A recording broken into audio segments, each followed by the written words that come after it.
Video ini hanya untuk mereka yang punya logika. Bagi yang tidak punya logika, skip aja. Beberapa hari yang lalu, Mahkamah Konstitusi menolak gugatan atas Undang-Undang Perkawinan 1974 yang dianggap memuat pasal yang melarang pernikahan pasangan berbeda agama. Dengan tetap menghormati para hakim di sana, saya rasa MK mengeluarkan keputusan yang keliru. Dan saya duga kekeliruan itu datang dari tidak memandainya informasi yang mereka peroleh tentang tafsir agama mengenai pernikahan beda agama. Saya rasa para hakim salah menyangka bahwa hanya ada satu tafsir agama mengenai isu tersebut. Karena itu mereka menganggap bahwa agama secara definitif menolak pernikahan beda agama. Saya jelaskan dulu duduk perkaranya. Gugatan ke MK itu diajukan seorang pria bernama E. Ramos PTG yang merupakan seorang pemeluk agama Katolik yang hendak menikah dengan perempuan beragama Islam. Menurut Ramos, pelarangan pernikahan beda agama menyebabkan hilangnya hak dia sebagai warga yang dijamin dalam UUD 45 untuk melakukan pernikahan dengan pasangan yang dicintai. Di sisi lain, bila dia terpaksa harus pindah agama terlebih dahulu agar bisa menikahi perempuan yang dicintainya, maka dia kehilangan haknya untuk menjalani hidup sesuai dengan keyakinan keagamaannya. Gugatan Ramos sangat bisa dipahami. Barangkali benar, pernikahan yang ideal adalah pernikahan yang dilakukan pasangan beragama yang sama. Tapi dalam hidup ini, lazim sekali kan terjadi pasangan berbeda agama jatuh cinta dan ingin menjalani hidup bersama dalam ikatan pernikahan yang sah sampai akhir hayat. Harapan ini yang ditolak majelis hakim. MK menyatakan bahwa pelarangan pernikahan beda agama tidak bertentangan dengan Undang-Undang Dasar, karena yang berhak menafsirkan boleh tidaknya pernikahan beda agama adalah lembaga atau organisasi keagamaan yang berwenang atau memiliki otoritas memberikan penafsiran keagamaan. Peran negara dalam hal ini hanyalah menindaklanjuti hasil penafsiran yang diberikan oleh lembaga atau organisasi tersebut. Menurut MK, agama menetapkan keabsahan perkawinan, sedangkan negara menetapkan keabsahan administratif perkawinan dalam koridor hukum. MK menyatakan perlindungan HAM memang harus dijunjung tinggi, tapi penerapan HAM di tiap-tiap negara harus disesuaikan pula dengan ideologi, agama, sosial, dan budaya rakyat di negara masing-masing. Di Indonesia, perkawinan yang sah menurut MK adalah apabila dilakukan menurut hukum masing-masing agamanya dan kepercayaannya. Karena itu, persyaratan perkawinan yang sah harus merujuk pada tafsiran keagamaan yang ditetapkan lembaga atau organisasi keagamaan. Yang berhak membuat penafsiran tetaplah pemuka agama melalui lembaga atau organisasi keagamaan dan bukan oleh individu yang dapat menimbulkan ketidakpastian hukum. Negara dalam hal ini mengikuti penafsiran yang telah dilakukan oleh lembaga atau organisasi keagamaan yang memiliki otoritas mengeluarkan penafsiran. Dalam hal terjadi perbedaan penafsiran, maka lembaga atau organisasi keagamaan dari individu tersebut yang berwenang menyelesaikannya.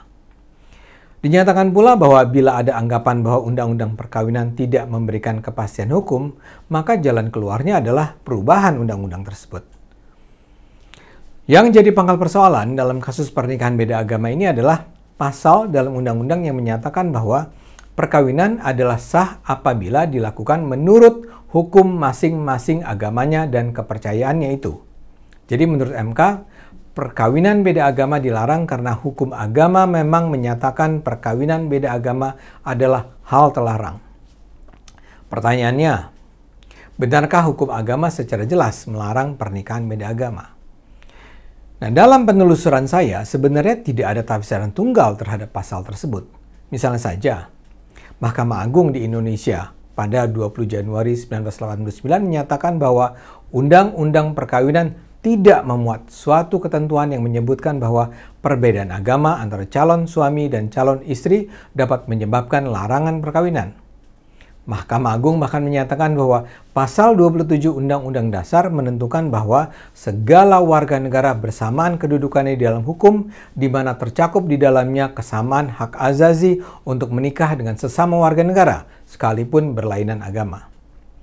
Pernyataan Mahkamah Agung ini menunjukkan bahwa di Indonesia, tafsir yang menyatakan pernikahan beda agama adalah sah, bukanlah sesuatu yang baru. Dalam berbagai agama memang terdapat beragam penafsiran berbeda tentang kesahan pernikahan beda agama. Saya tidak ingin masuk ke tafsiran agama di luar agama yang saya anut, yaitu Islam. Saya hanya akan memusatkan perhatian pada teks-teks Islam. Yang terpenting yang harus saya sampaikan adalah tidak ada satupun teks di dalam Al-Quran yang mengharamkan semua bentuk pernikahan antaragama.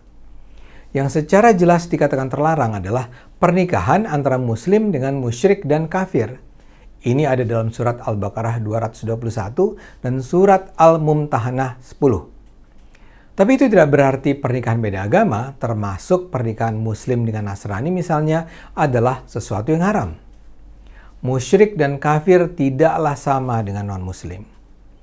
Sebaliknya ada pula ayat Al-Maidah yang justru menunjukkan bahwa pria muslim dapat menikah dengan perempuan ahli kitab. Ayat ini secara jelas menggunakan kata ahli kitab yang bisa ditafsirkan sebagai umat Kristen dan Yahudi. Jadi sebenarnya ada persoalan tafsir. Dan perbedaan tafsir itulah yang menyebabkan adanya perbedaan keyakinan dalam memaknai aturan mengenai perkawinan beda agama. Terhadap teks yang sama dimungkinkan perbedaan tafsiran dan pemaknaan. Yang selama ini nampak dominan memang adalah tafsir ulama yang mengharamkan pernikahan beda agama. Itu pun terpecah antara mereka yang menganggap pernikahan beda agama secara mutlak harus ditolak dengan mereka yang menganggap pernikahan beda agama antara pria muslim dengan wanita non-muslim diizinkan. Sementara yang ditolak adalah pernikahan beda agama antara wanita muslim dengan pria non-muslim. Tapi di luar dua kelompok itu ada pula para ulama yang mengizinkan semua pernikahan antaragama. Bahkan ulama besar Mesir, Rashid Ridho misalnya, termasuk yang mengizinkan pernikahan beda agama.